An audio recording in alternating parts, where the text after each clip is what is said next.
The glitz and glam is the fame, but it's the work backstage that makes the game. I'm Christelle and Levea Bandal, your host.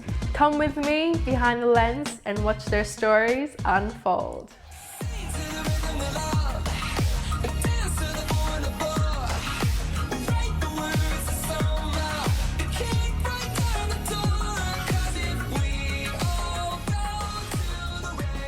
Our next guest is a sustainable fashion designer who turns used and pre-loved clothes and fabrics into new grand pieces. Today we get to sit and chat with her to learn more about her journey, the process she's gone through throughout her career, and also her purpose and message to the world. Our next guest from behind the lens, please welcome Lakshmi. Hey everyone, hey. Thank you so much for allowing us to come to your beautiful house, and you've even got some of your beautiful creations here behind us. Thank you so much for having me, I really appreciate it. Thank you, such a pleasure. So I think what we'll start off with is for the audience to know more about you. Can you please explain with us what your childhood was like? Yeah, oh man, that's going back. Way back. Yeah, it's been an interesting journey. So as some people may or may not know, I was born in London, and that's where my parents met. So I guess the story goes, my dad kind of ran away from an arranged marriage in India. So my dad is Indian. And he wanted to start a new life and just live out his dreams. So he went to London.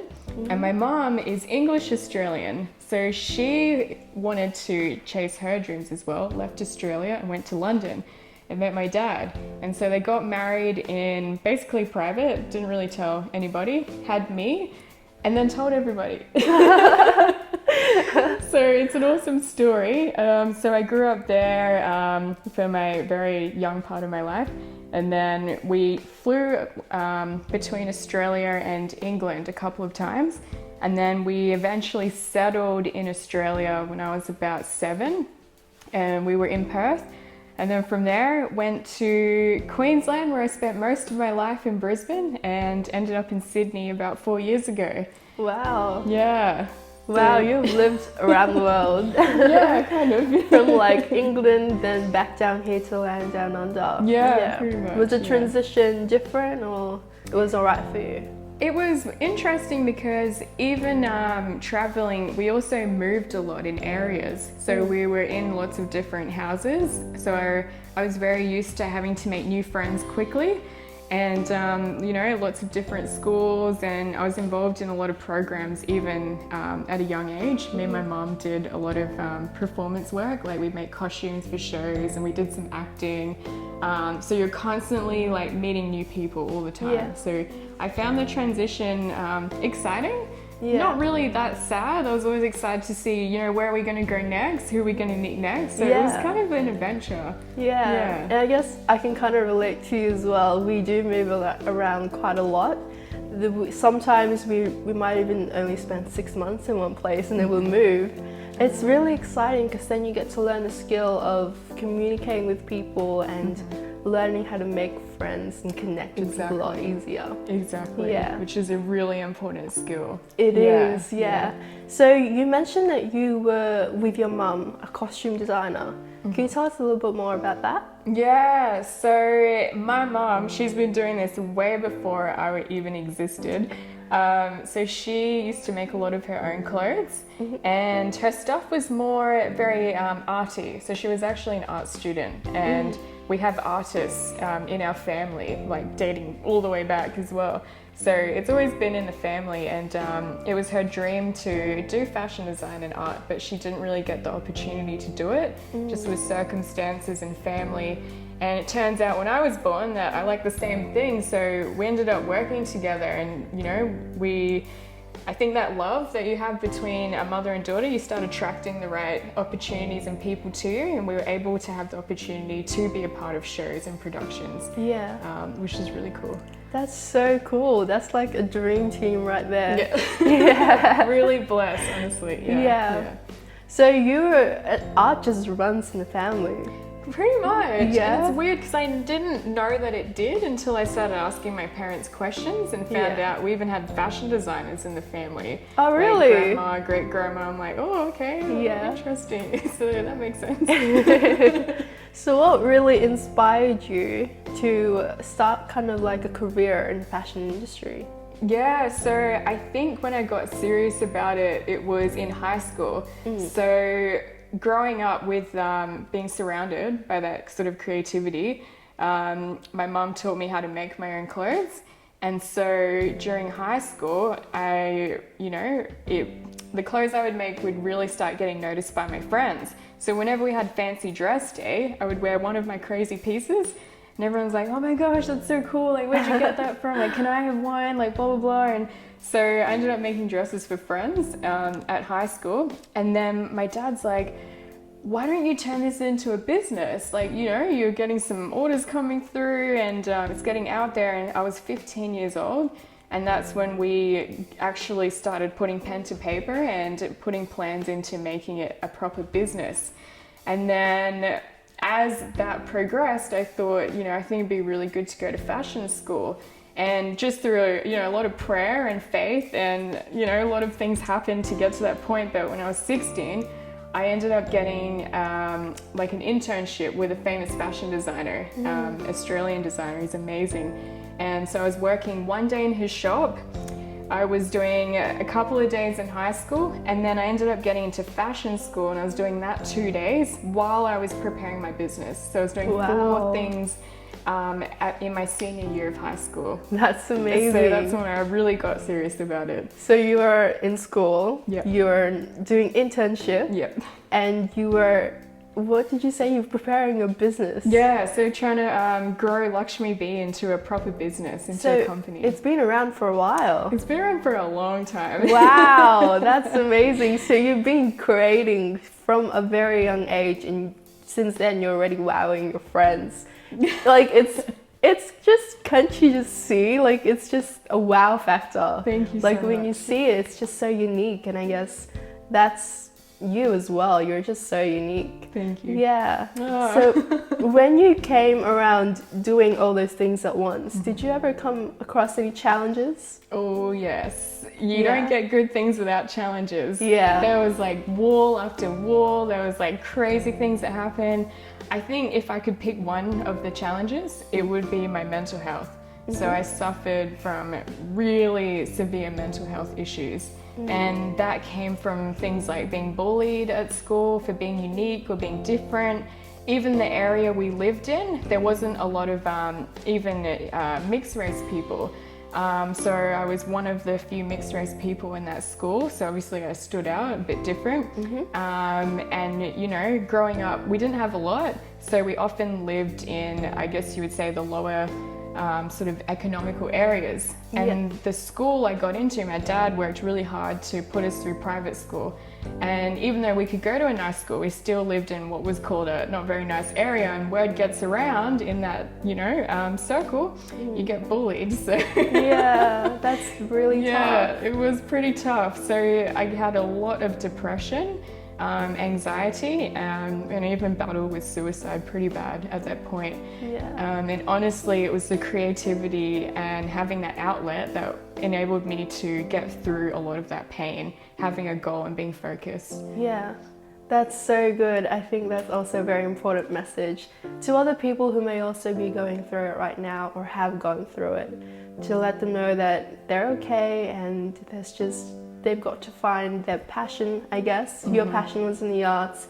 Maybe they can find their passion to help them overcome it. Absolutely. Yeah. I feel like one of the saddest things you see, like mental health is just running rampant in our society right now. And when I speak to the youth, there's such a lack of vision and focus.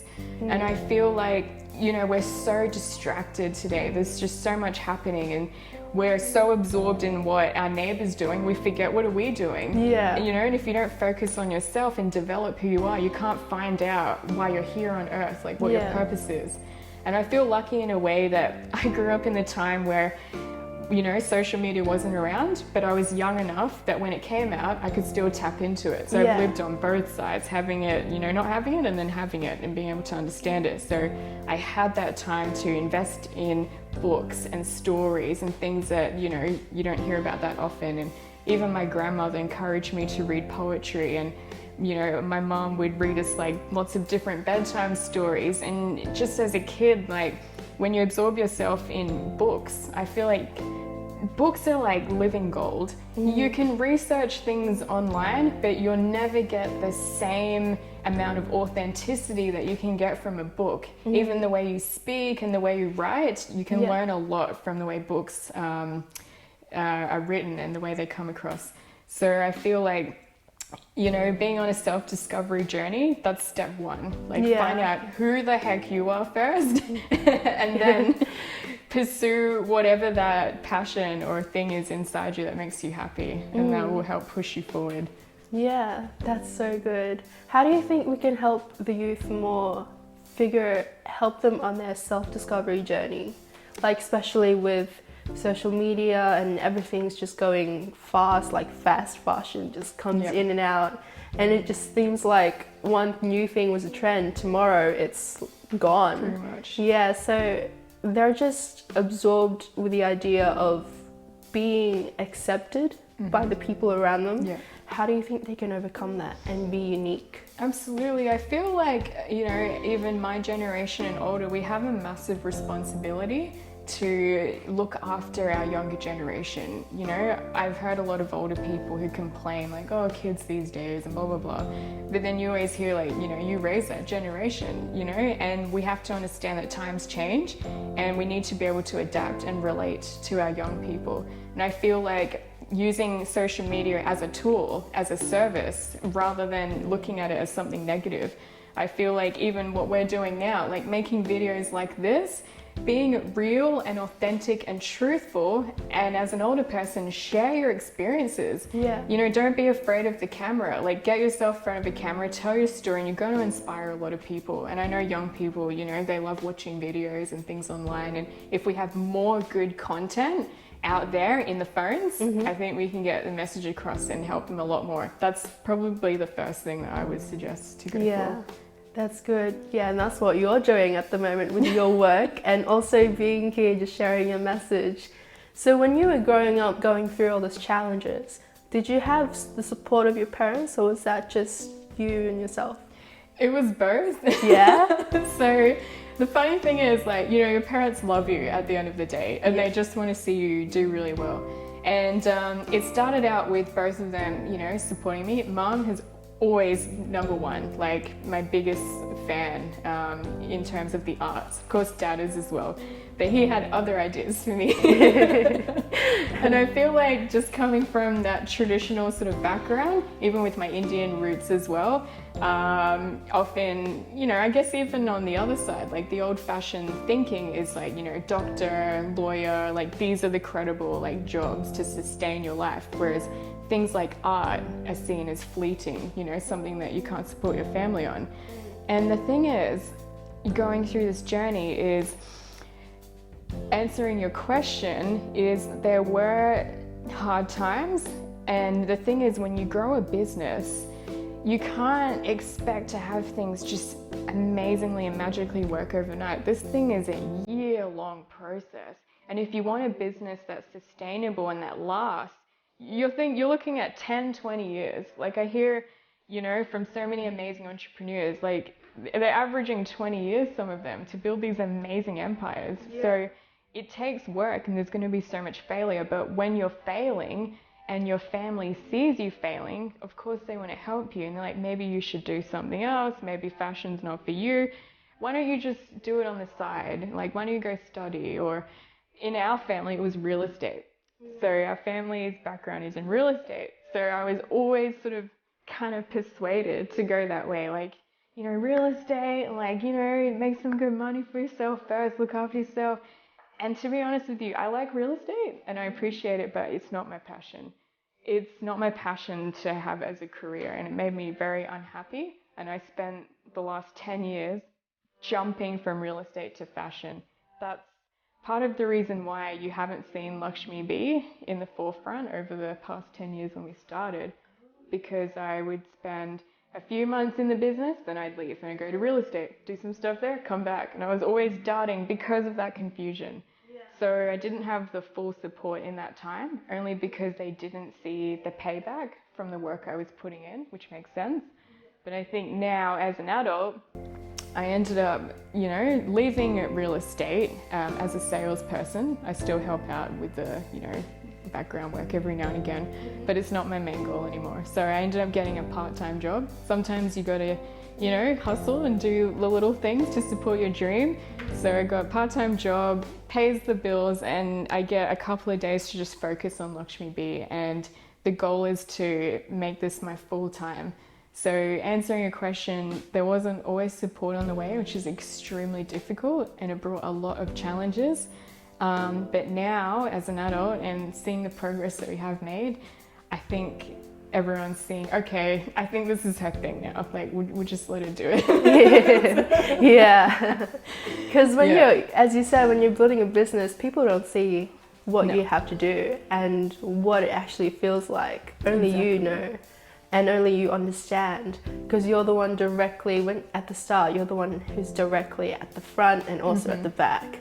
Yeah. So now, when you look back at that time, what was it like just kind of trying to protect your passion? What did it feel like for you? Oh, that's a really good question. It was like, it's like that warrior mode. Like I felt like it's like a beast, like a lion. Like, no, like I have to hold on to this, because if I don't hold on to this, I've lost everything. That's the way I looked at it. It was like do or die, as dramatic as it sounds. Yeah. But that's how it felt. It was like, it's like, it's like a baby, like a child. Like, this is my baby right now. And to put my baby down and neglect it, it's absolutely heartbreaking. So yeah, it felt absolutely horrible. And so, I'd be in the office. I worked in corporate for a long time, and I'd just be sitting there on my desk looking out the window, just dreaming about clothes and just itching to like go home so I could get in the studio and start cutting things and making things. Like, I was like, I can't live like this. But I've always been extremely protective over it. And even when you're in a conversation with friends and people are talking about issues in the world, sometimes you hear things and you might not agree with it and you're like, whatever. But when it comes to fashion, if I hear anything that doesn't sound right, I'm like, no, like it's this, like that, and I'll have an opinion. It's the only thing that I'm really super passionate about when it comes to work and things like that. Yeah. And when you have something like that, and I guess that's when you've found the treasure that will truly make you happy. Yep, that's right. That's right. So when you were building your business, what was the biggest challenge of maybe juggling your corporate life and then trying to make it your full time? Was time your biggest obstacle, or? Yes. Yeah. You've hit it right on the head. It's time. Honestly, you can't make things like this without proper time. Yeah. And one of the things that made me really sad on this journey was not being able to have the time to pour into my dream. Like, I'd get home from work so late at night. There was a time I was working where I'd get up at 5 a.m. just to catch the bus to get into the city and start work. We had meetings at 7 a.m. and then we'd start work around 8, and you'd be getting home sometimes at like 10 o'clock at night. So you can imagine, getting home and you're absolutely exhausted, you just want to go to bed. But I guess like when you have that fire in you and that drive, as hard as and as crazy as it was, I somehow always managed to squish it in somehow. Like, I'd even take, say, the skirt, for example, with the embroidery. I'd take it with me on a bus or in the office room at lunchtime, and I'd start sewing, like, just randomly. And people are like, what are you doing? Oh my gosh, what is that? And I'm like, oh, it's just my dress. Like, hey, what? You sew as well? Why are you doing that? It doesn't pay my bills yet.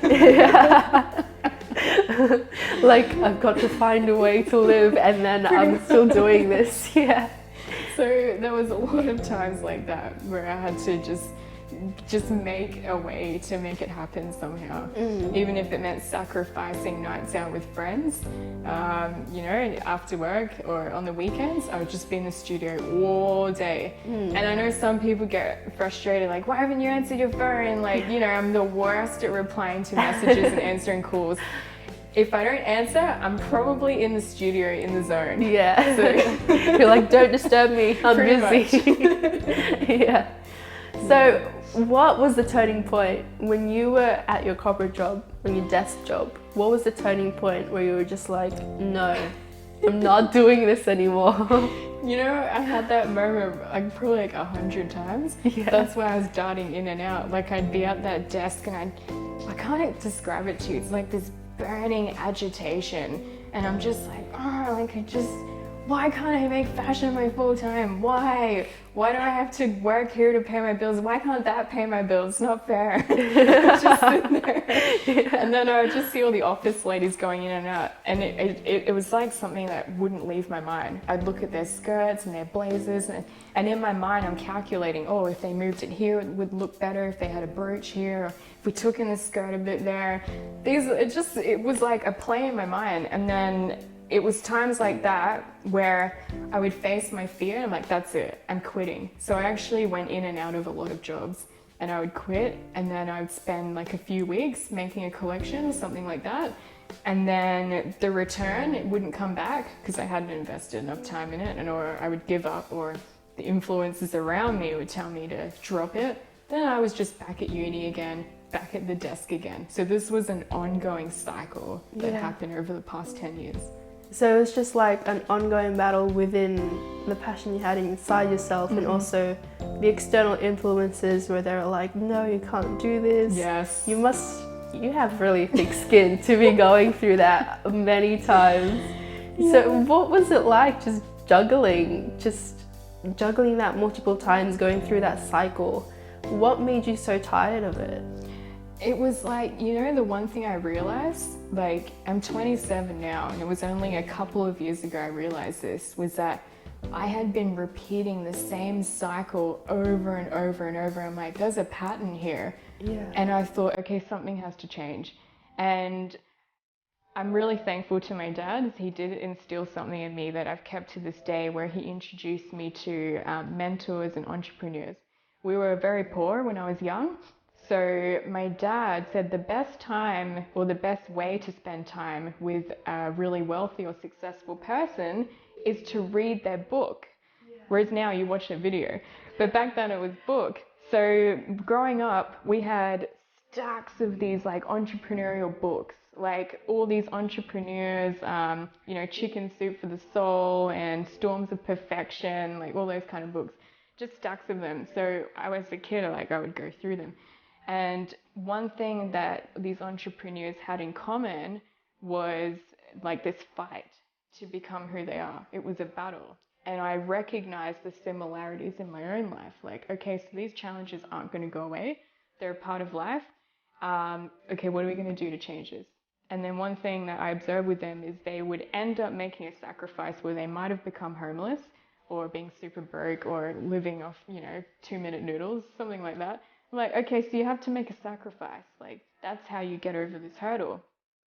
So it was 2 years ago when I made the decision, okay, no, we need to do this. Like, I can't listen to, you know, what my, you know, dad said, or like my uncle or my friend or boyfriend at the time. Like, these voices have to move aside, and I need to listen to what I feel inside. And that's when the change started to happen. So it was realizing the pattern and listening to yourself, putting all distractions aside and just focusing on yourself and decide on what you wanted to do. Pretty much. That's where it starts. And I think that's why I was able to get through those challenges, because even going back to when I was really young, I have to say that my faith has been the pinnacle, has been the rock of my life. And my mom used to read us Bible stories. So I'd see how these amazing characters in the Bible would like get over these crazy things, like even David and Goliath. He was so small, he was like a nobody, yet he takes down this giant with one rock. And I'm like, okay, like there's a trend here happening. And I thought, wow, you don't have to be like this crazy, like amazing big person to achieve something really big. All you have to do is have the faith to believe it. And so that always stayed with me. And I thought, okay, I might be just this little girl from the middle of nowhere, but I know I can make a big change. And it's that belief, that courage, and that faith that has enabled me to get to this point today. Yeah, that's a very strong mindset. That's very admirable about you. When that was 2 years ago. When you had that turning point to change into fashion, what opened the opportunity for you to really focus on it? Like, was there like a big project that was just like, wow, this is it, like, I'm going to do this? Yeah, so the funny thing is, like, I hear other entrepreneurs and inspirational people say this is that when you make a decision in your heart that you're going to do something, you start attracting that stuff towards you. It starts coming to you. So when I made that mental decision in my mind and my heart, this is it, suddenly people started to reach out to me. I cannot explain it to you, but I'm a big advocate for faith because this stuff works. Yeah. And I set up my Instagram account, and I remember actually this was 4 years ago, so this is when I was darting in and out. When I first moved to Sydney, I was like, I just felt, sometimes you feel like you need to do something, you get a nudge. I call it like God talking to you, but you get a nudge inside like, you should build an Instagram account, or maybe you should go send a letter to this entrepreneur and just ask a question or ask to have a meeting. And my nudge was grow your Instagram account. And I had been talked out of it. Actually, the guy I was going out with at the time thought it was so ridiculous. He's like, you're so obsessed, like putting all your stupid pictures like on Instagram. What the hell are you doing with your life? And I'm just like, no, I feel like I really need to do this. Yeah. So I'm like, no, whatever. So I got to Sydney and I'm like, okay, let's grow this thing. So I spent hours, like where I was on the bus going to uni, just networking, connecting. Like, hey, my name's Lakshmi, I have this like label, like, can you post it or can we collab, blah, blah, blah. And I was just like doing that every day. And to the point I started growing my following quite quickly. And then I would set time aside on the weekend and I'd do a mini photo shoot. So I would, like this dress actually made back then. And I'd take a snapshot, like Insta, and I'd post it up. And then I got this message from the Raw team, Raw Sydney. And they're like, hey, like we're doing this show, we've seen your profile. Would you like to join us this year? And I was like, oh my gosh, yes. Like, oh my gosh. I'm like, how'd you find me? Like on Instagram. Like, okay, this is amazing. So then that was our first big show in Sydney. Yeah. And it literally kicked off from there.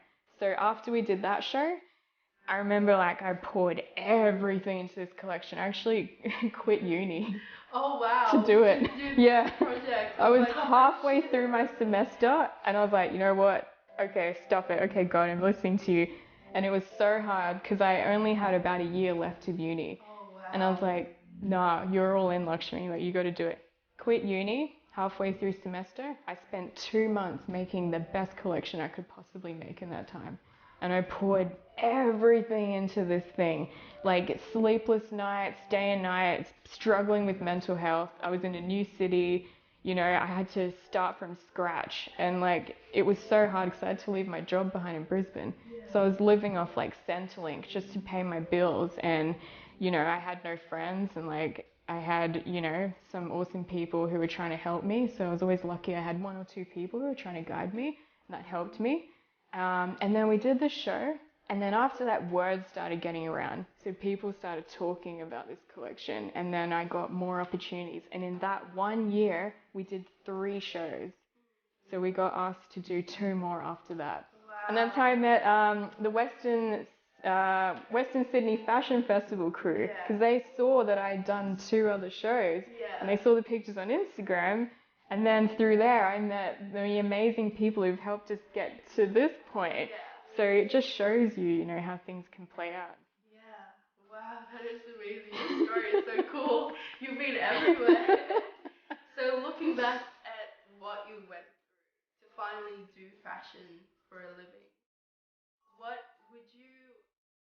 is there anything that you would change? anything I would change on my journey leading up to this point? Do you know what's funny? Like, you always hear when people get asked this question, they're always like, nothing, because it made me who I am today. So that's true. Oh, really? It's funny because, like, when I look back, I'm like, yeah, some of the things I went through, some of the choices I made were so stupid, but it's gotten me to this point. And I feel like I've finally learned and realized to accept that without hardship, you can't become who you are. Because it's like glass in a furnace, you know, you go through the heat, the flame, and it molds you and it makes you more beautiful. The more fire you go through, the more beautiful you become.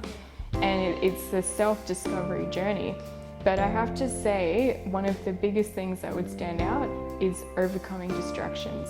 So being distracted by people was one of my biggest letdowns in life. And when I look back, if I had to pick something to change, I would say watch the people that you have around you. Your circle is so important, because these people around you will make you or break you. So choose your friends wisely. Thank you so much. That is amazing. We've garnered so many lessons from everything that you've been through, and it's so inspiring. So that is our first segment with Lakshmi. We learned that happiness and success in life doesn't come easy. Sometimes you'll fall into a pattern that's going to ruin you and just test you and really tear you apart. But you just have to be strong, have a thick skin, and keep that fire inside you going. Keep working with your passion, because good results will come from it. So this is Behind the Lens with Lakshmi, and we'll see you guys in our next segment. Yay.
Last episode, we talked more about her journey leading up to her career right now. She was talking about how she was in and out of corporate and working with her passion, and that she was also struggling with trying to focus on just herself and disregarding the distractions around her. And that it's really important, no matter what it is that you're doing right now, if you have a passion for something and you have a desire to create or do whatever it is that you are passionate to do, you've got to protect it and be persistent and resilient in whatever comes your way. So this is another episode with Lakshmi. We'll be welcoming her back to Behind the Lens so that we get to learn more about her journey right now, what she's doing, and how her dreams in the fashion industry is going. So welcome back, Lakshmi. Hey, it's good to be here. So now that you're creating collections, and I'm sure that you created many, since you were also creating it from 15, you said, or even earlier. Probably even earlier, yeah. But I that's- guess pro collections probably after 15. Yeah, that's amazing. That's so cool. So how does it feel when you're creating these beautiful creations? How does it feel when you're showing it to the audience, like at the end, and you're seeing it up there on stage or being photographed? Yeah. Oh, that's a very interesting feeling. It's funny because I go through different stages of feeling. So when you're so passionate about something and you're putting your all, like your heart and your soul into this like artwork, this fashion collection, I get really nervous before a show, you know, because you're literally exposing like who you are to this audience you've never met before, and they get to see a part of you that, you know, nobody can see. So it's very nerve-wracking, you know, at the start. So often when I'm backstage and all the pieces are going out, like there's a lot of nerves and, you know, you sweat a little bit, but I always have faith that, you know, when you're presenting something that has come from the heart, it's going to go well. And after the show, like once that final model has gone out, when you do the designer walk and you come out at the end, it's like this incredible feeling of accomplishment. It's like, wow, like I finally finished the race. Like I've jumped the hurdle, I've crossed through the barrier. Like it's this amazing sense of achievement. I can't describe it to you, but it's very freeing and empowering. Yeah, that's very different to sitting behind a desk and laptop. It feels so much better. Oh yes. Yeah. Completely different. Yeah. How are you Yeah. now with your mental health compared to how you were when you were stuck in a corporate job? So yeah, like obviously way better now. It's funny because like some of my old friends, when people meet me, like, whoa, you're like, you look different. Like you look the same but different. And I'm like, it's like the inner glow, like the true happiness coming out. And I feel like, I don't know, it was like working in those roles, it was like wearing a mask. It was like being someone that the world wanted me to be, and like trying to fit into a box I couldn't fit into. It's like putting a triangle into a square shape. Yeah. It doesn't fit, you know, and that was me. And of course, you know, I'm grateful for those experiences because it's taught me a lot about life and about business, which I wouldn't have had otherwise. So I believe everything adds to your life. Nothing is ever wasted. But yeah. It's good. That's good to think of it that way, that even if in that moment you didn't like it, there were still lessons that you keep and is valuable, and you're able to apply it to certain aspects in your life. It's good to have that kind of mindset. I know my mom teaches me that mindset too, and I try to keep it with me all the time. So now when you're in the process of creating, how do you come up with these ideas? Like, I've never seen them before. Like, they just, when you walk, I remember the first time I saw you in real life. When you walked into the room, I was just like jaw dropped. I was like, wow, that outfit is on point. I want it. I need that. I thought the same about you when you were presenting. I was like, oh my gosh, who's that? Oh, thank you so much. But really, how do you come up with these ideas? They're so unique. It's funny because I have a lot of different types of inspiration, and of course my mom plays a huge part in the design. So obviously being my mother's daughter and having the same talent, a lot of the stuff you see comes from her. It's just a little bit different. So she would be my first inspiration. And it's funny, like understanding mum's background, obviously having the artists in the family. So my grandma was actually a doctor. So she was a doctor in Papua New Guinea. So she used to look after the locals, and she was massive on like missionary work and always wanted to travel the world and help people. So my mom ended up being born there. Yeah. So because she was born in PNG, as some of you may know, Papua New Guinea has the incredible birds of paradise, and they're known for these amazing, like colorful, intricate designed birds, really beautiful flowers and nature. So her inspiration comes from nature, from what she grew up with. And that has filtered down to me. So I'm very inspired by nature, by the natural resources of the planet. So of course your flowers, like the fish, Great Barrier Reef, birds, that you just find the most incredible designs and colors in nature. And growing up, I gained inspiration from different areas because of what happened to me in my life, and that was music. So I'm extremely inspired by music, and I used to look up to people like Jennifer Lopez and Beyonce just because they seemed like, you know, really good people on the inside as well. They had that sort of light about them, and I was very inspired by them growing up, and just watching these amazing like power women chase their dreams and do what they love, do what they were born to do. And so I was very inspired by that type of music. And of course, growing up, we grew up in East London, so the crowd that we were around were like Jamaicans, Indians, West Indians, Pakistanis, so there was that kind of culture. And that came with a lot of, you know, the Caribbean type dancehall music, then you'd have the Indian music, and it was like this smash of like two worlds, and of course the culture and the colors and the outfits that come with that. So that was a huge inspiration as well, and dance. And the main inspiration, where the really good stuff comes through, is through my faith and meditation. Really? Wow, that's so interesting. So that's when the whole ball comes together. So I have these moments where I'll listen to a song that I really like, and I'll just close my eyes and I'll just start praying or meditating, and I'll just get really quiet in a space and patiently wait and ask God to download me some designs. Can you please download me some designs? Just like download, coming through. Pretty much.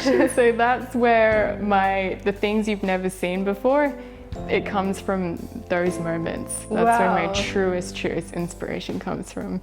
That is so cool. I've never heard of that before. Just downloading through the meditation. It's amazing. I still remember one vision I had. It was the big collection we did in Sydney, the first one.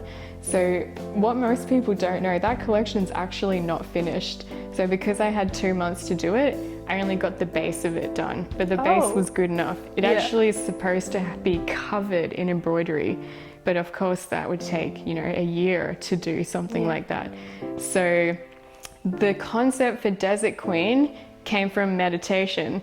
So I had this vision when I was at the Gold Coast, when I was living there. It was when I was alone. I was had gone through some pretty tough times, and it was just me in my room, and I know this sounds a bit full on, but I was actually contemplating suicide at that point. And I, you know, didn't have the right people around me who cared about my best interests. I was influenced by the wrong people. I was in some toxic relationships, and everything had been stripped away from my life at this point. And I was just left with who I was, and I wasn't happy about where I was and who I was. And I remember, like, it's just crazy looking back, but I had this like giant bottle of, like, I think it was some alcohol next to me, and there was a knife there as well, and I was just looking at them and just thinking about what would happen if I went through it, like if I just did it. And there was just this strong pull, like saying, no, don't do it, don't do it. And then I ended up having a panic attack, and I couldn't breathe, and I collapsed. And when I opened my eyes, I got up, and it was like someone had slapped me, like, what the heck are you doing? Get up. I was like, whoa. So I got up, I'm like, okay. And then I sat on my bed, and I just put my headphones in. I'm like, okay. And then I just listened to this like beach music. I started praying and just meditating. And I don't know how long I was sitting there. It was late at night. I have no idea.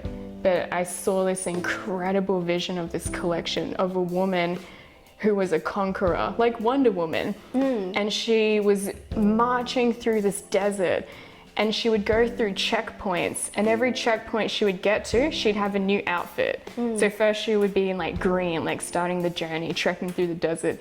And then I would see like she had these like amazing cuffs on her hands, and she had these like big gladiator like shoes, these like jewels, like bangles, amazing makeup. And then she'd get to another checkpoint, and then she'd be wearing this blue thing with like crystals and like embroidery, and it would just keep happening, and it was like a rainbow. And then I saw that vision, and I don't know, Desert Queen came to my mind, a woman who pushes through hardships and overcomes these crazy things, but still looks effortless and glamorous. And I was like, that's me. Like, I can be that. Yeah, I was just thinking of saying that. I was like, I don't think you're thinking of Wonder Woman. This Desert Queen is you. Like, it might have been being in a desert was kind of like a metaphor for what you were going through. Like, maybe you felt alone, but that you were just pushing through with your thick skin and resilience and ambition, and you were just like, I can get through this. And these checkpoints, and I guess the clothes that you made, you probably made one for each color of the rainbow. Yeah, so you are the Desert Queen, and that was your very first creation. It's crazy, like looking back and thinking about it. But yeah, that first collection I did in Sydney, that's where it came from. When I arrived here. Yeah, that's good. That's so good. When you're creating these pieces, does anyone help you actually make them? Yeah, so basically Lakshmi Bee, Lakshmi is me and Bee is my mom. Oh, wow, that's where it comes from. There's actually an amazing story behind the name. So obviously me and my mom are a duo, and she helps me make all the collections. So we do a lot of collaborations together.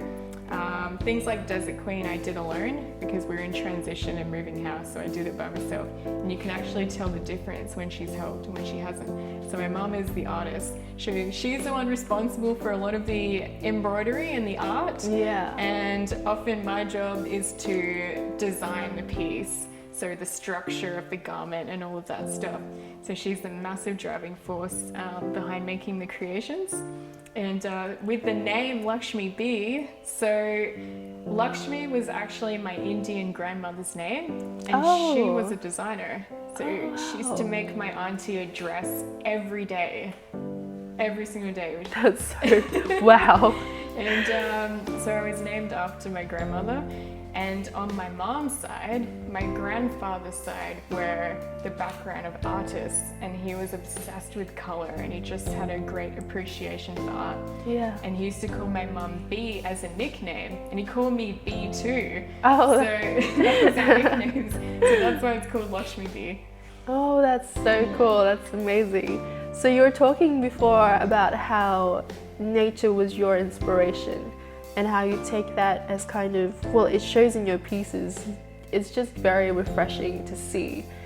Just talking about nature again, you're a sustainable designer, yes, and you use pre-loved clothing and fabric. When you're looking at something, does it just come to you just straight away, or do you ever just like look at something and just stare at it? It's probably both. Actually, it's funny you say that, because when I'm deeply connected to myself and I'm in the zone and I'm focused, I can think of something literally in 1 second. I'm like, yeah, I see the vision. But if I've had like a rough day or going through a tough time, sometimes I find myself staring at a piece for hours, like trying to figure out like, what is this thing? I'll have to walk away and come back. So it's definitely, I don't like creating unless it's from the heart, unless it's deeply from here, and it reflects in the design as well. I've even seen some of my past work, which I don't think is very good, and I know what place I was in when I made it, so it does make a massive difference. Yeah. So when we're talking about you being a sustainable designer, were you always passionate about being a sustainable designer? Yeah, so that's an interesting story. So my mom, she's the pioneer. So she's actually been upcycling and recycling for years since she was really young. And this was before you heard about the sustainability movement, before it was starting to get widely publicized. And the funny thing is it was never a focus. It was something that we just did, but Yeah. we didn't know that we were being sustainable. Yeah. It was just like, because we were kind of poor and we couldn't afford stuff, so we would go like vintage shopping and we'd get hand-me-downs or things like that, and we were, you know, my goal was to make something look really beautiful. I wanted to look beautiful when I went to a party or an event. So my goal was fixated on how can I make this thing stand out and look amazing. So that was the original focus. Yeah. So I would upcycle my grandma's old clothes or my mom's old clothes and make these crazy awesome outfits. And it wasn't until about 4 or 5 years ago, that I heard about the sustainability movement. So it actually hasn't been that long. My findings began at university. So I was studying for a project about the fur farming industry, and just the things that I found about what happens to animals when they go through, you know, becoming a garment. It was just like I have no words. It was honestly devastating. Yeah. And I thought, this is just so bad. Like, we should not be doing this. And the thing that hurt me the most was that there is actually scientific evidence that animals, you know, they're very similar to us in the way they feel. They have their own emotions, their own thoughts about things, and they're probably more connected to us than we think. So that was very sad, and I've always loved animals. So my sustainability journey began there, and I was just like an advocate for banning fur in the fashion industry, and I was very against it. And then as I progressed on my journey, in my research and studying, I started learning about the sustainability industry in fast fashion. And I was like, what is this fast fashion thing? And I have to give the credit to the guys who made the movie The True Cost. If anyone has seen that documentary, man, it literally gives you a first-hand view into exactly what's happening in the fashion industry. Those guys did such an amazing job. Yeah. I saw that movie about 4 years ago, and it changed everything for me. It was cement proof. Okay, we really, you know, got to go through with this thing and make a difference in the world. So we were already doing the recycled and vintage clothes, but now we had a mission and a purpose for it. So it became even bigger than it originally was. Yeah. So that's pretty much when the sustainable mission began for us from that point. Yeah. So there's environmental sustainability in the fashion industry. Is that something that you're strongly advocating for? Is there anything else that you're wanting to come across in your work? Absolutely. So literally my whole being is about educating people on the truth of fashion. And it's funny because the way clothes have been advertised, it's been very much like it's all about the looks. Yeah. But you never see what goes on behind the scenes. And one of the saddest things for me is knowing that fashion is the second biggest polluter in the world after oil, Yeah. which is even more than plastic. And you've seen the advocacy for plastic is insane. Yeah. And clothes are worse than this. I'm like, wow, like that's big, you know? So we all have a part to play. We all wear clothes. So my mission is to educate as many people as we can on how to combat fast fashion just by doing simple things like re-wearing clothes you already have. Yeah. That's, you know, the best place to start. And one thing that really burns in my spirit that I would like to talk about more in my journey is the slave labor. So a lot of fast fashion is connected to slave labor. Yeah. And I absolutely cannot stand the thought of anyone being a slave or being tortured or being put in a position like that. And I believe everyone, you know, has the right to a free life and needs to live the life they were born to live. And yeah, it really upsets me. And especially being part Indian, a lot of the clothes are made in India and Bangladesh. So I feel morally responsible to make a difference and starting in our own countries where the problem is as well. So one thing I would love to see on this journey is the end of slave labor in my lifetime. That's something I'm going to fight for the rest of my life. Yeah. It's crazy that we learn about these things in school, but then we also realize that it's still happening and that people are still going through it. Yeah. So that's very inspiring that you're fighting for that to change. you're really changing a lot of things in this world. And when you're envisioning these changes, what do you imagine yourself feeling what does it feel like in your head to feel that you've changed or that you've made an impact? Like, what do you think about? It's funny because there's been so many times like I've been put down like in this mission, but I'm also very grateful because I've had a lot of support too. You either find people who are this way or they're that way. It's not so much of a middle ground. They either get it or they don't. And one thing that encourages me is actually just recently I'm redoing one of my friend's wardrobes who lives down the road. And she had some sort of idea about what it was about, but just watching, I believe you start with one person at a time. Change starts with yourself, then you start with one person and it spreads from there. And she is just so incredibly thrilled about transforming her wardrobe. Not only is her wardrobe now sustainable, but now she has beautiful pieces that she can wear to work and feel really good about herself. Yeah. And just reading her text messages when they come through, it makes me so happy. Like, she's like, oh my gosh, like, you've changed everything for me and I'm so happy and I love sustainable fashion and I feel so good, I feel so pretty and like, I can feel good about what I'm wearing. And I'm like, that's it. Like, just seeing that small progress, it's actually, it's a big progress. Yeah. But that one person, just seeing that, wow, like I could help that one person, that means everything to me. And I'm like, if we can duplicate that multiple, like, that's it. Like, it starts with that one person. It is. It's just that one rock that's going to create a ripple. Exactly. You're the rock and you're going to create the ripple. Yeah. When it comes to sewing and altering clothes and being sustainable, I know I've heard a lot of people wanting to do these things to their own clothes. What's your advice to kind of just starting? Yeah, to get started, the easiest thing that anyone can do is to rewear your clothes. So I know we live in a culture and a society, it's a throwaway society. You wear it once, you chuck it out. And you've got this from the low demographic all the way to the high demographic of income earners. And you get people in the high income bracket who go to all these amazing events and they don't want to be caught dead in the same thing. That's stigma we need to work on. And then you get people in the lower demographic who want to copy what they're seeing, like wearing the latest thing to the party and standing out and looking good.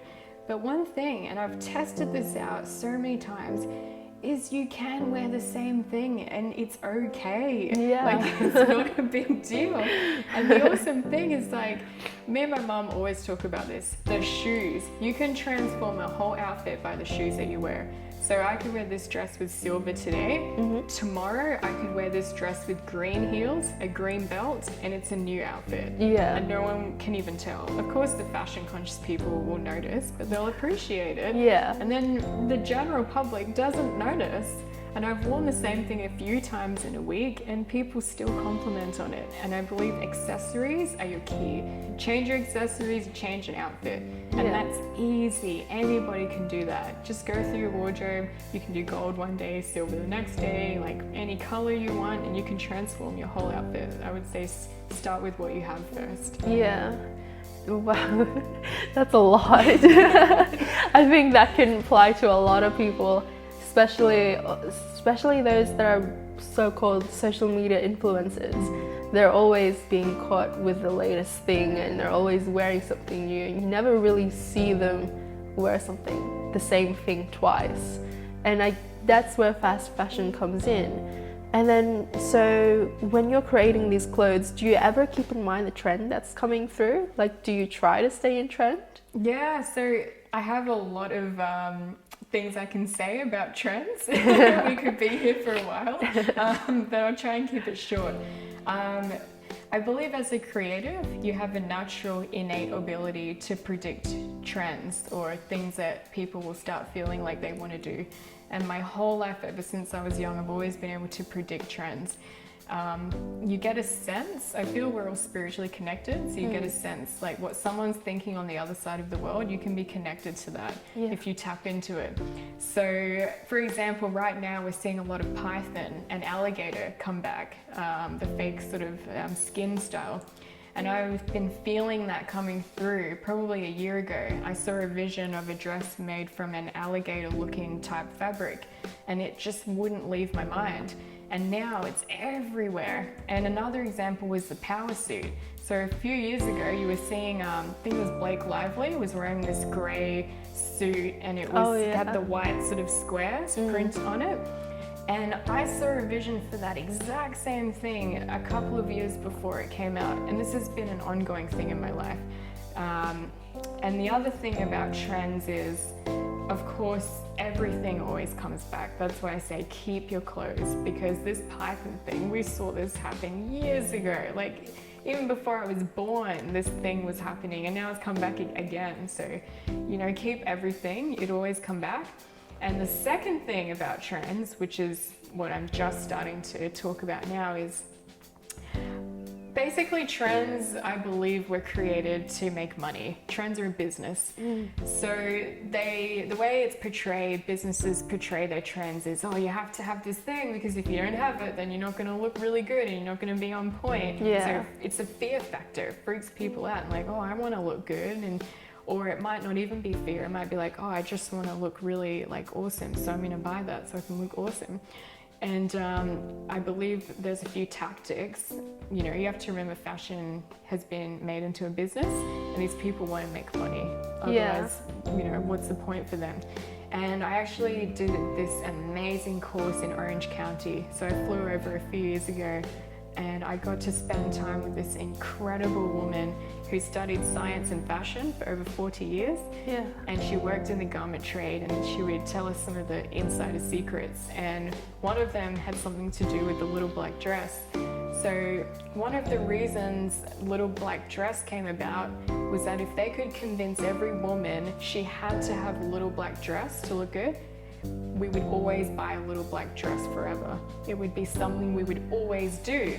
And you always hear about the little black dress. And the funny thing was, in that course we did, we learned little black dress doesn't suit everyone. I have people in my life right now, the color black washes their face out, their complexion, and they don't shine. Whereas if they wore like plum or dark brown, they would look way more they would have more of a glow about them than if they were wearing black. So black doesn't suit everyone. So that's a lie. Sorry if anyone thinks otherwise. That's just my own findings. That's okay. Well, since we're already there, how do you help someone find the right color for them? Yeah, so that's a really good question. So we actually, in this course, we learned how to do that. So basically, I feel like, again, everyone in the world has gifts. We're all gifted with something. And I feel like creativity and being able to choose colors for people is also a gift. I feel that there's a spiritual aspect to it as well. So for example, I'd get a color swatch out and I'd put it next to your face, and I would just see, is your face coming out or is it reserving back? So that's the testing that we did in this course as well. And I feel like that's one way to match colors on a person. The other way that I like to do when I work with my clients is I always say, what color do you wear that makes you feel the most powerful? What do you feel really good in? And everyone's got their color. You know, we put on so many things on our body, but there's going to be one that stands out more than the others. So sometimes I'm like, try the red dress, try the blue one, try the green one. How did you feel in this? How did you feel in that? And there'll be one that pops. So for example, my friend, she popped in navy. She's like, oh, like I haven't really thought about navy before. Put it on, like, wow, she was booming and beaming. She's like, whoa, like, you know, I'm really standing out in this. So that's one way. Just try things on. And again, it's like slowing down, like meditating and just being at one with yourself. You'll feel, does this feel right on my body or does it feel off? And I find with fast fashion, it's trained people into just grabbing things and buying them. You go home, how many times have we bought clothes? We go home like, why did I buy this? This looked better in the shop. Like, I'm so confused, you know? There's so many factors to that. Not just the lighting of the store and the mirrors, but it's actually the design itself. Like, what you see looking good, the way it has been advertised on the model, that might not suit you. It might not suit your personality or who you are. And that's why I have an issue with trends, because certain trends will not look good on everyone. And that's why it's important to tap in, find out who you are, and dress in a way that makes you happy, that empowers you. So, you know, snake print might do good for you, it might not do good for me. So I might go try tiger instead and feel good in that. So that's an example. So it's kind of like taking the trend, taking it in, but in your own variation. Exactly. Yeah, that's making it your own. Pretty much, yeah. Then I guess in that way you never turn up with the same outfit as someone somewhere. Exactly. Yeah. We can embrace our uniqueness and be different. Yeah. When you're creating these pieces, so they are reused. Do you reuse them again? Yes. After shows? Constantly. Yeah. Constantly. So I like to keep the samples. So usually when you have a runway, sometimes the designers will sell off the samples. I try to keep them because I like to constantly keep reusing them in new things. So for example, this one that you see here, this was actually a little play suit that I made when I was at the Gold Coast, probably like 5 years ago now. Oh. So I used to wear it like at the time, you know, a bit younger. I used to go clubbing a lot and I want to stand out and I love dancing. So I would like to stand out. So that's when I made that one. And this fabric we actually got in India. So that was on a trip we got years and years ago now. And so when I recreated it, put the jumpsuit on the mannequin and I combined that fabric we had for a long time and I used scrap remnants. So these were scraps that came from a top that I made a few years ago. This belt here? Yep, the belt in the middle. And I've smashed them all together to create this new dress. And the chain, we've had these things lying around since my fashion college days. And even the shoulder pads. I think the shoulder pads were my mom's before I was born. She's got a collection of all this like old stuff. So I just covered them in the fabric and voila, you've got a new dress. That's cool, that's so cool. So you're just like collecting the stuff that you've already kind of transformed and retransforming them again. Pretty much, yeah. And I'll probably recreate it again at some point. Yeah. That's so cool. And these embroideries, were they already on the fabric as well? So the women in India, they did this. So this was all pre-done when we bought it. That just comes in so handy. It's just so seamless with the design. It worked perfectly. Yeah. It's pretty funny. And after shows, what do you usually receive from the audience? Yeah, I mean, it's always so positive. Like after a show, you get people running up to you like, that was amazing. Like, I loved your stuff. And like, you know, and even especially with the message, we're getting more people talking now. Like, you know, fashion with a purpose. It's such an incredible thing, you know. Yeah, that's so good. I'm sure that you feel so much more happy where you are at right now. Especially since it's a huge flip from sitting behind a desk at a corporate job and just doing what you love and just listening to yourself and just letting the art just flow out. Pretty much. Yeah, it's very freeing. Yeah. Have you ever thought it's a business now? You're doing it full time? So I want to do it full time. So I'm getting close now. So a lot of the part-time work I'm doing to support myself at the moment, it's all related to this. So I've made a conscious effort to try and find jobs and things that could combine the fashion as well. And the goal is to make Lakhsmi Bee my full-time within the next couple of years. Yeah, how does it feel just knowing that, feeling like you're close? It's amazing. It's I know it's crazy, but sometimes I'm like, why didn't I do this before? Like, what was I waiting for, you know? But I always say it's never too late, better now than never. Yeah, that's so good. And when you're in the process of making it a full-time job, so you're still trying to turn it into a full-time job and using part-time jobs to kind of sustain yourself. Pretty much, yeah. I think one of the hardest things I found, because a lot of people ask me, why haven't you turned it into a business, you know, more full-time? It's because when I create my art, I'm not thinking about making sales. I feel like when you start thinking about making sales, you damage the product. It has to, everything must come from the heart. And so I've fully committed myself that everything we do with Lakhsmi Bee has to come from within. And if it's forced, it's not going to work. So I've made peace with myself that I don't mind working at another job just to pay my bills at the moment and live. And honestly, everything is a journey and a process, and it'll have its own time. Yeah, it does. Things that are worth having, it's worth waiting for, and definitely worth working towards. Exactly. At the moment, do you have any challenges that you're working to combat, and kind of how are you going through that?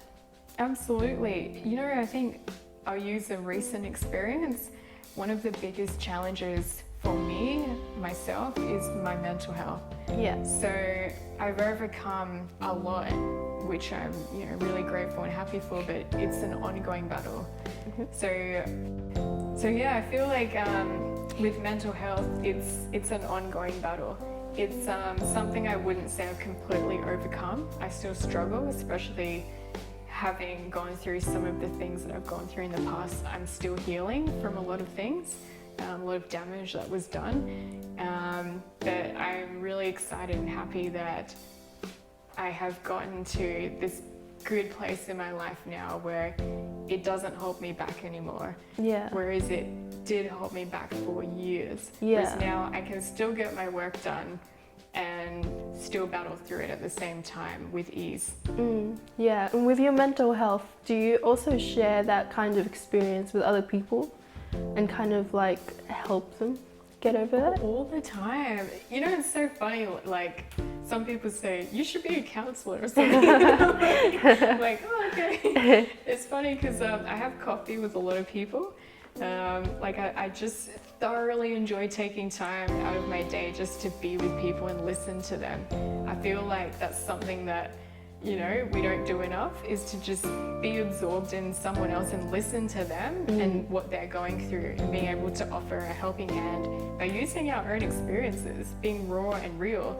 So I spend a lot of time having coffee with friends or family, or even people that I've just met. And just hearing them out, hearing their stories and sharing how I've overcome my battles, and just watching them gleam with excitement, ready to take on the day, makes me so happy. Yeah, and sometimes you just need to share your story and be willing to listen to others to be able to overcome some of the challenges you may be experiencing. Exactly. And you never know, you might be having some effect on them too. Exactly. Yeah. It's a two-way street for sure. You both get a lot of value out of that experience. Yeah. Have you ever sat down with someone who was also going through the same creative block, that they were just they have something that they want to do, but they're not doing it because of the external influences? Absolutely. I feel like almost everyone you meet is going through that. And it's funny, not just as a creative. So in my work, I have a lot of work in different backgrounds, and I noticed that many people in many industries are all going through that. And it's I was just telling a story about one of the ladies that I work with, and she was telling me that it was her dream to be a makeup artist, and she didn't end up going through it because of the challenges that had come into her life. And of course, there are many tough things that we face and that we go through, that sometimes you have no choice but to put the dream down just to survive. And I know what that's like, having gone through that myself. And the thing is, it's okay. It's okay to put it down. Make the money you need to, feed your family is very important. But do not forget about the dream.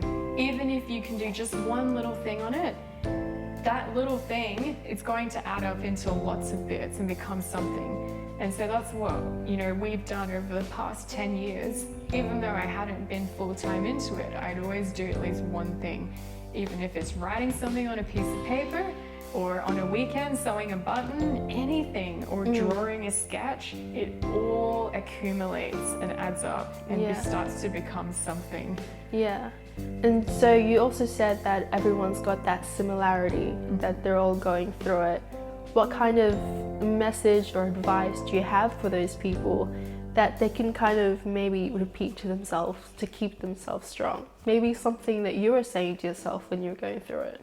Absolutely. I always say, if I don't do this, I know it sounds a little bit crazy, but if I died today, am I happy with my life?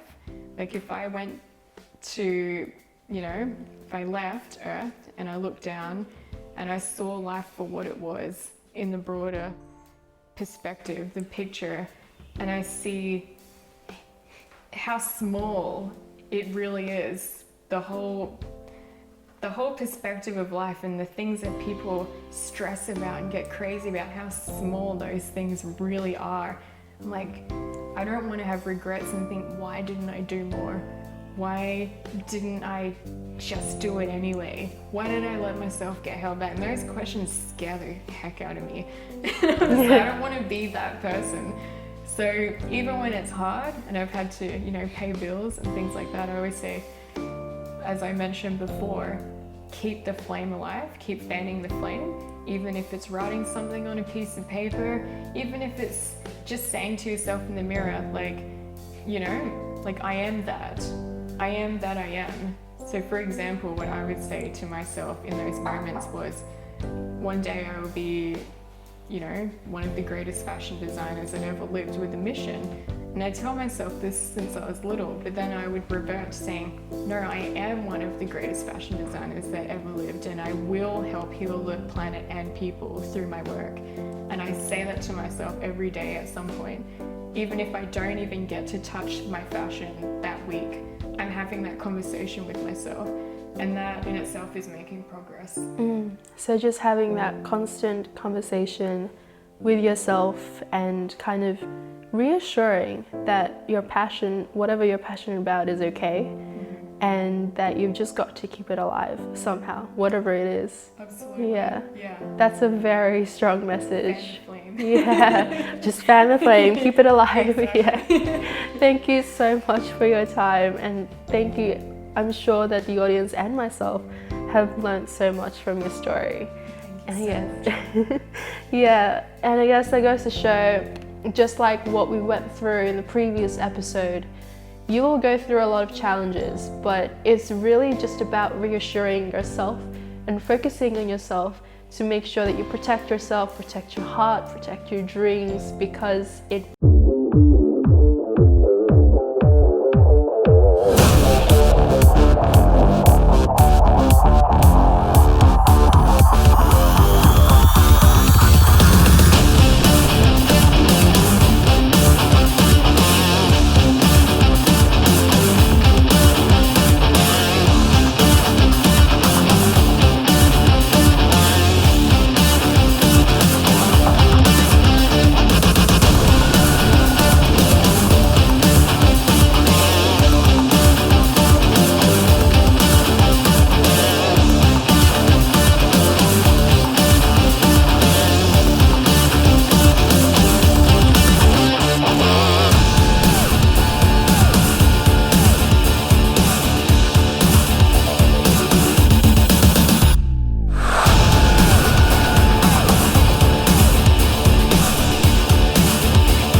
will be worth it in the end.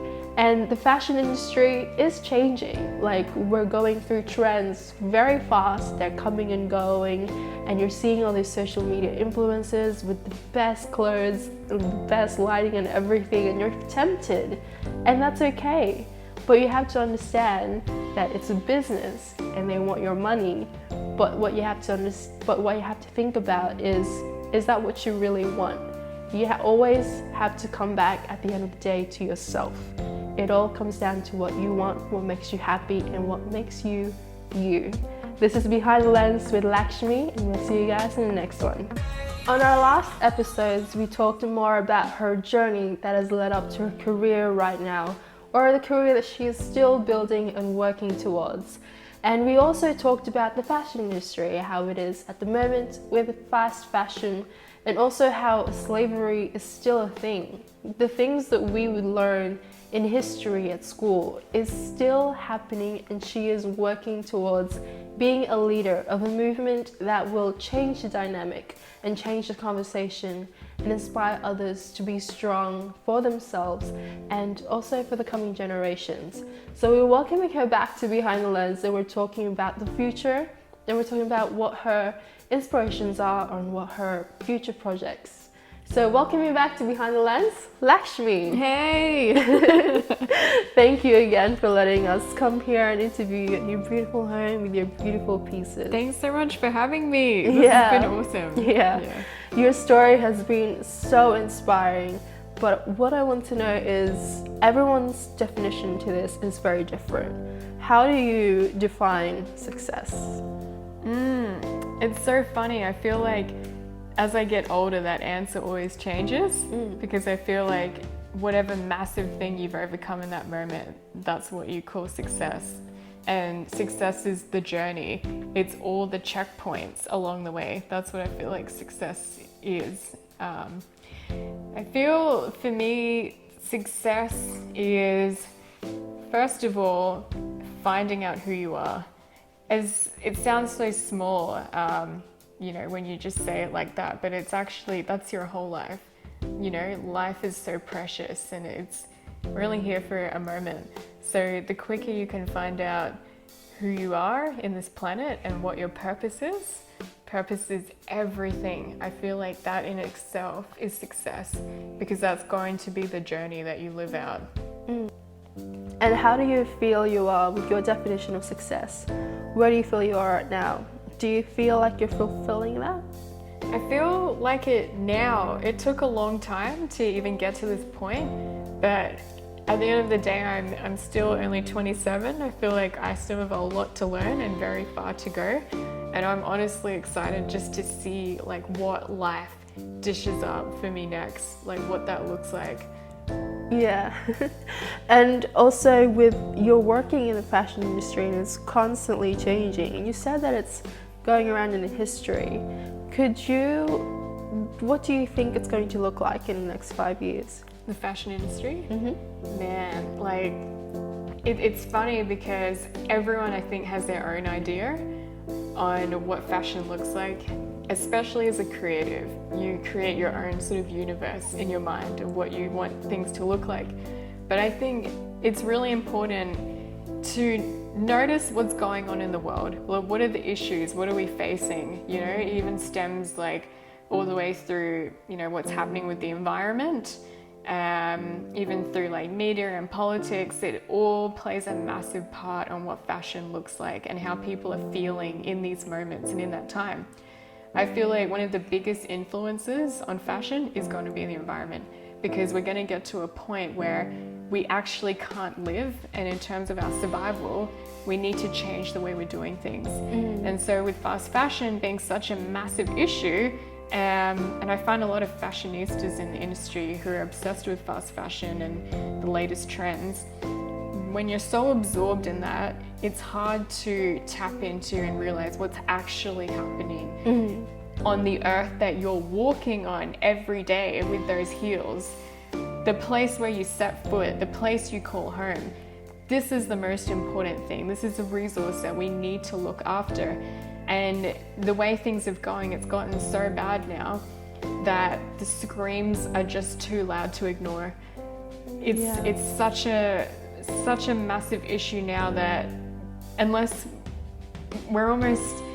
we've gotten to a point where we have to do something now. The problem has gotten so big now that you see the issue with landfill. So there are these horrid landfills that are piling up and destroying the earth, and then you've got the fabric dyes that are leaking into the oceans and rivers of local communities, and then you've got the cotton industry and the devastation and damage that growing cotton has caused to communities. I was even watching a report the other day about the high suicide rate of farmers in India, having gotten into trouble with some of these companies and not making the profit that they thought they would, and committing suicide because they're in debt and they've basically been screwed over in their own town. And then you've got the chemicals that they're putting on this cotton, that babies are being deformed before they're even being born from the mothers inhaling these chemicals. Yeah. So the list is endless, and we can't keep treating people this way. And anyone who wears clothes, we're all a part of it, and we all have a moral responsibility to do something about it. So I feel like fashion in the next 5 years, I hope and pray it's going to be a more sustainable future. I think we'll see a lot more green designs coming through, more ethical designs, more sustainable designs, and I think the culture is going to shape that too. So in terms of the look of the clothing, it could go any way depending on who you are. You might see really futuristic type designs or more natural type designs. I think it's going to be a fusion of the two, and of course working towards a more sustainable future. Yeah. And working towards a more sustainable future, do you think that people would still worry about being the trendiest person in town, or do you think they would worry more about being healthy for the environment? Absolutely. I feel like you'll always have those couple of people who are stuck in time, who will still be focused on things. But you know what? I feel so encouraged just seeing some of the videos that have come out on social media about people sharing their stories. There's this massive movement happening right now.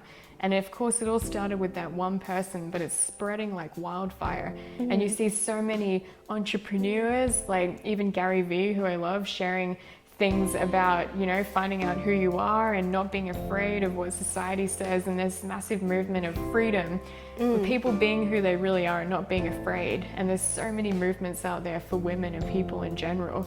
So there's a lot of advocacy that's happening, which we're seeing everywhere. So that's really exciting. Yeah. So you actually mentioned earlier the various problems that are going on in the fashion industry. There's a lot of things, and if we were to write them down, we'd be here for ages. Where do you think we can start to fix these things? I feel like fixing a problem starts with yourself. So fixing yourself first, because if you don't start there, you cannot focus on what's going on around you. And that's why you have a lot of issues with, even as you were mentioning before, about those people stuck in a mind frame, you know, do I look good? Versus someone who's like, I want to help the planet. And I feel like that comes from lack of self-awareness and a lack of focus on self-healing from brokenness.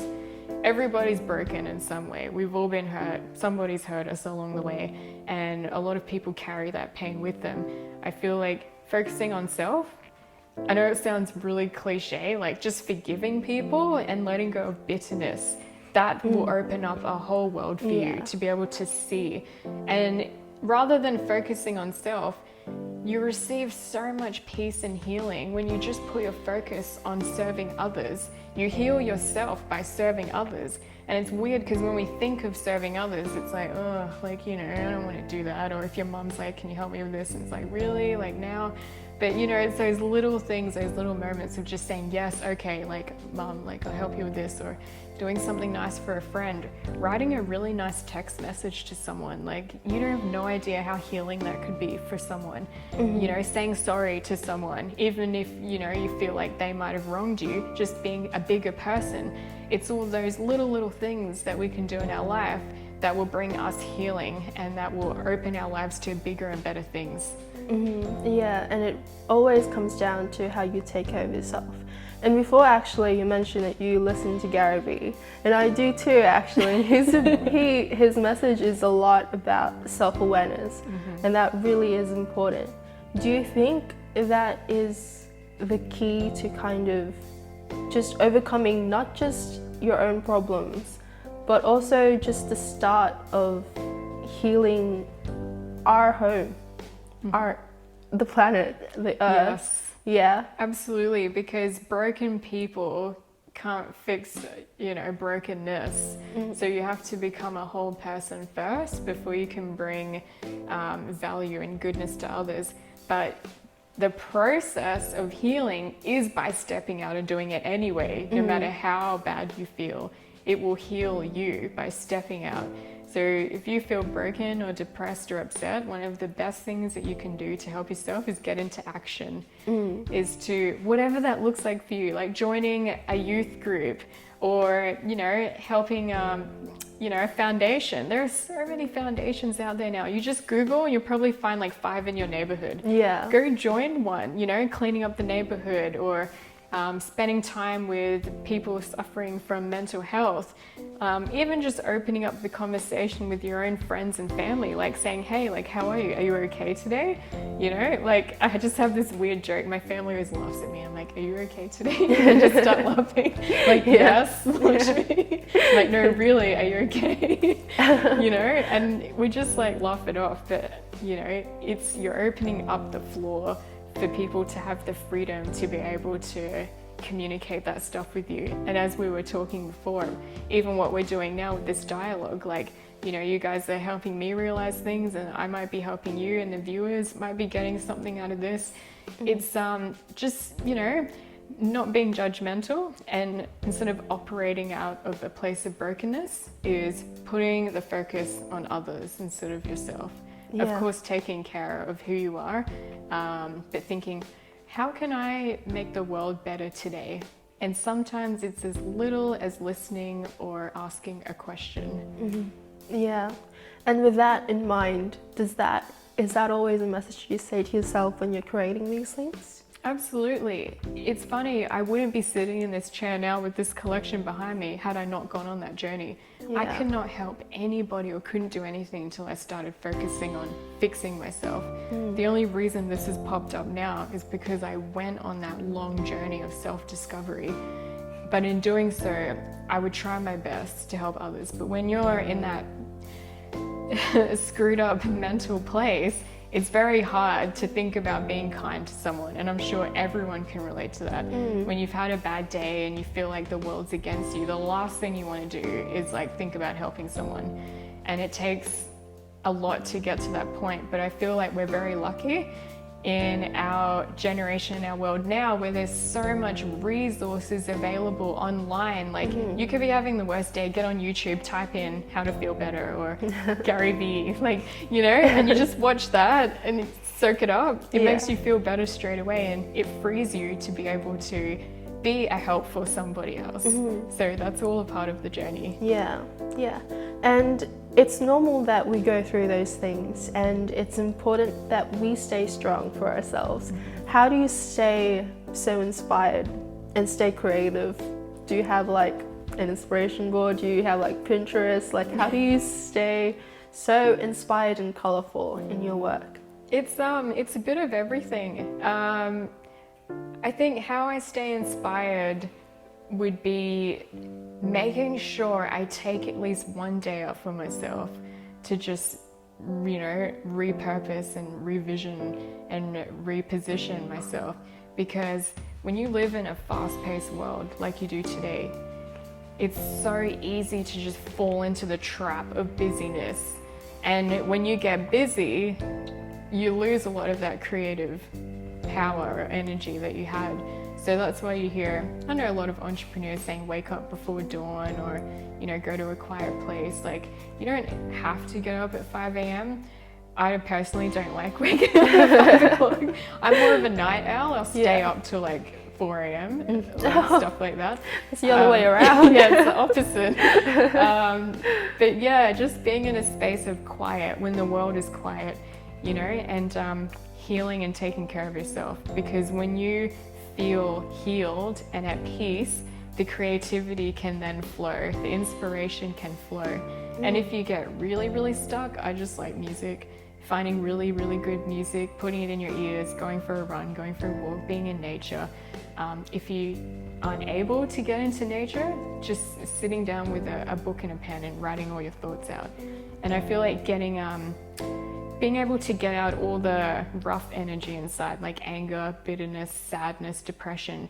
I don't talk about this a lot, but I have a journal that I'm turning into a book. And wow. basically, you know how you write a diary? Like, you know, today this happened, blah, blah, blah. So I formatted it in a way where each entry is an episode. Oh, that's so cool. So it's got a title, it's got a message, and it's got a conclusion.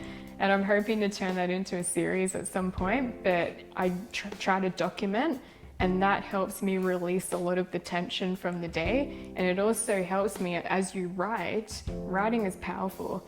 If you're stuck that day and you write something, you develop a conclusion. It just comes to you in that moment because you're thinking about it and documenting it. Yeah. And then you're like, oh wow, so that's what that meant when that thing happened today that annoyed me. Oh, that's what I could do better, or things like that. And that's been a massive part of my journey. That helps you work on your self-awareness too. Absolutely. Yeah. What do you hope to achieve when you're making that book?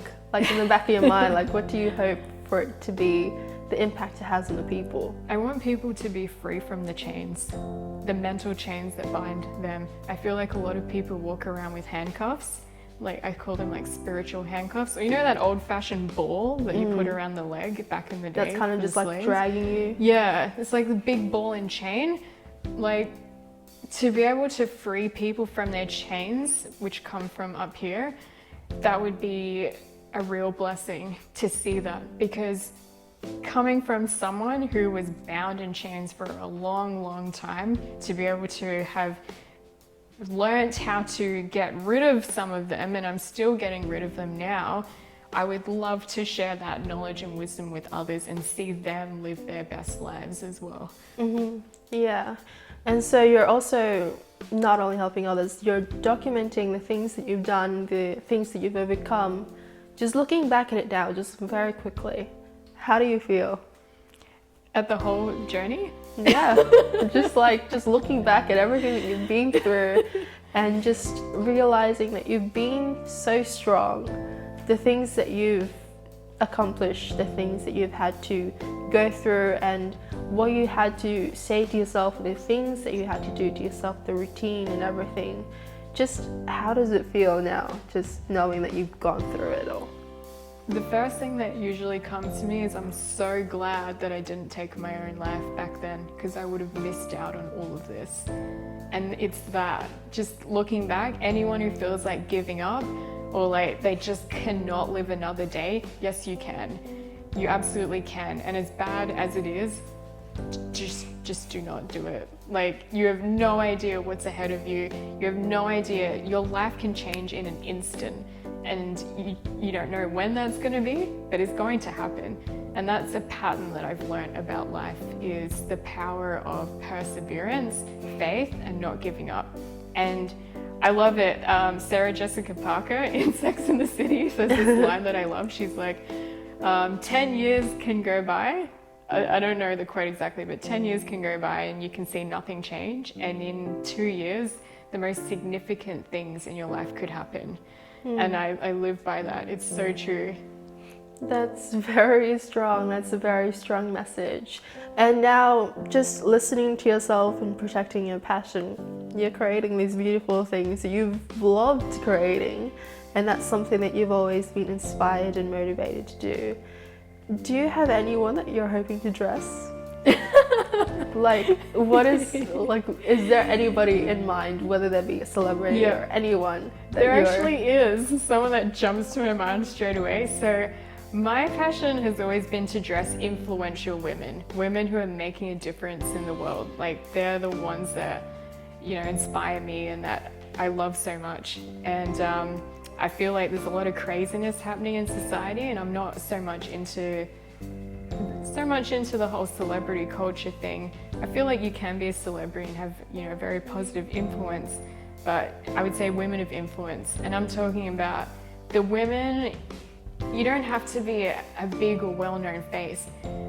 For me, dressing the woman who's leading the boardroom, who is leading a foundation and helping to save people's lives or doing missionary work. These are the women I love dressing. And I've had the absolute pleasure and honor of dressing some of these women. And you might not see their faces, but their work comes out into society. And that means so much to me to be able to do that. But if I had to pick a public figure, the first person that comes to my mind is Meghan Markle, the Duchess of Sussex. I would love to do something for her one day. I just love everything that she's about, and it's so beautiful to see a public figure who's out there who maintains this beautiful elegance, like the true beauty of a woman, who's so compassionate about people and the environment. And I heard she's doing a lot of advocacy for sustainability as well, which is so amazing. And it's good to see a young, healthy, beautiful woman doing things like that with that kind of platform. And I admire that. So that would be a dream. Could you describe what you would make for her? It would be something elegant. So my style is very versatile. So of course you've got your dance wear or stage wear or something I'm wearing today. But I kind of envision some really beautiful, elegant coats with some beautiful embroidery, like maybe a beautiful flower, something to do with nature on a nice old English style coat. Yeah, that would be amazing. And also, we've been sitting here talking and it's been lovely, but your pieces here are also so amazing, and you've got a small studio here at home. Yes. Right? Yep. So why don't we head at the back in the studio and have a little mini fashion show? What do you think? That sounds good. Let's do it. We'll see you guys there.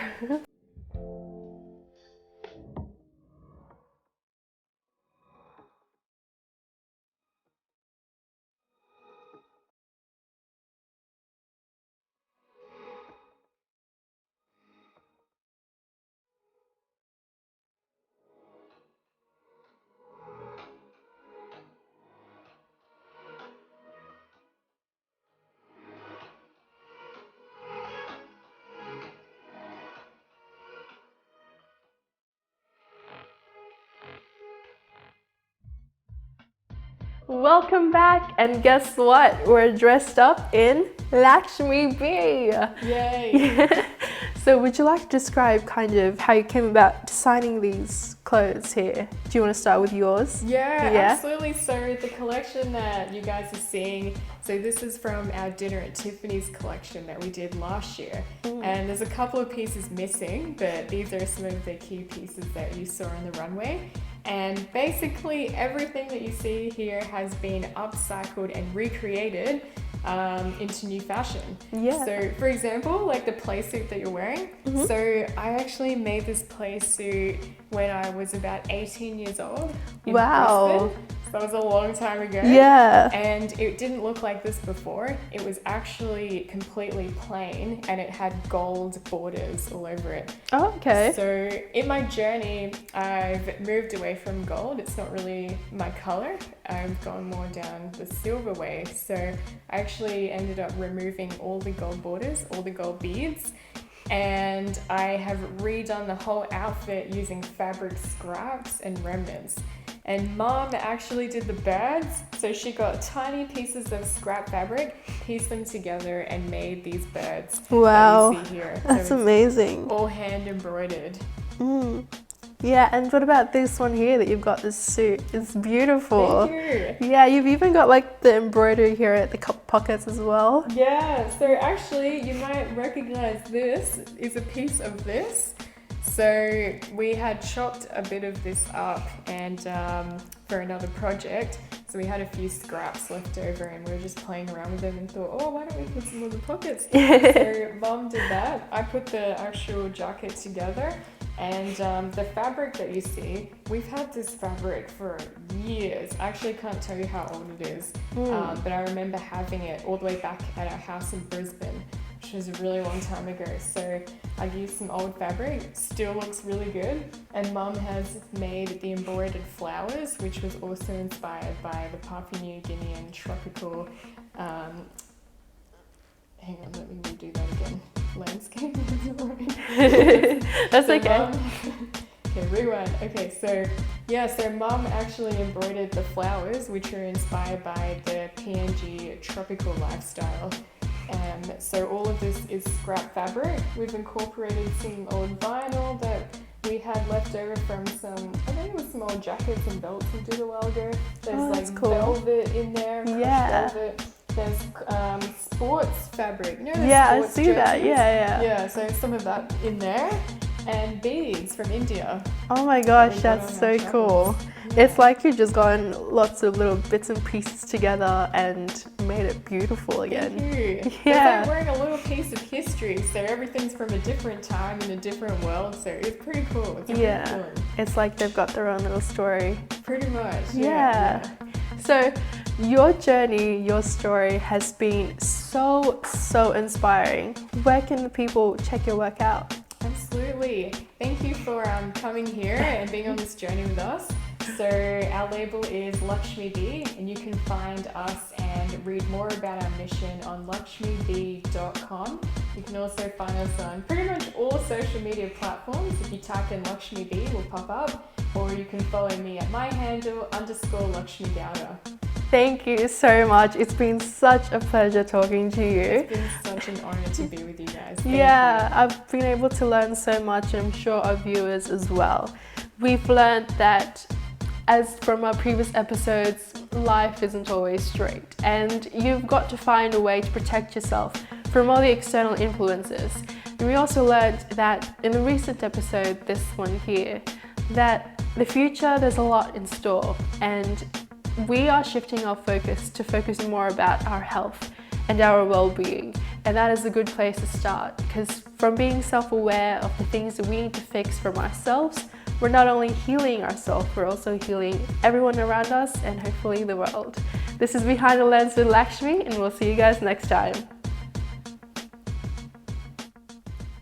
We had the pleasure of sitting down and talking, catching up with Lakshmi, and we talked about her journey throughout her career, the hardships that she's gone through, the challenges that she's faced, and the common things that a lot of creative people go through as well, trying to decide between the corporate life or what you're really passionate about. It's easy to get swayed, but what you've got to realize, I've learned from Lakshmi, is that we've all got a fire inside of us. We've all got something that we're passionate about, but we have to keep fanning it and keep it alive, because it's worth it. It's definitely worth it to keep it alive, because in the end, it's you, it's your life, and it's up to you to make it happen, and it's up to you to make yourself happy. This is Behind the Lens with Lakshmi, and it's been such a pleasure. Thank you for tuning with us. We'll see you guys next time.